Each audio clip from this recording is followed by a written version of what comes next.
哋通常點叫佘詩曼？飛機場，飛機場，睇唔出喎。陳浩最中意飲乜嘢？人奶，人奶，飛機喺邊度降落？屎塔，屎塔，廁所塞咗，我哋要用乜嘢去通？腳趾罅，叫啲好蠢嘅人做。阿蛇，阿蛇。去銀行入數，你會同個櫃台職員講，你唔好扮晒蟹啊！覺得對方講嘅嘢好唔合理，你會話佢攞晒啲錢就攞晒啲錢就手術失敗之後，醫生會同家屬講咩？你唔好喊啦！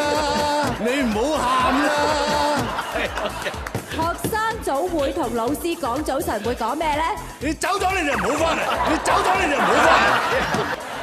朝頭早同人打招呼，你會講咩㗎？你靠客咩？仔女離家出走，阿媽阿爸會鬧佢。你冇病啊嘛？你冇病啊嘛？去髮型屋洗頭，洗頭師傅會同你講，不如我哋結婚啦！出賣你嘅朋友，你會鬧佢。生個叉燒好過生你啊！喺殯儀館，堂官會講，祝你年年有今日，歲歲有今朝。咁㗎。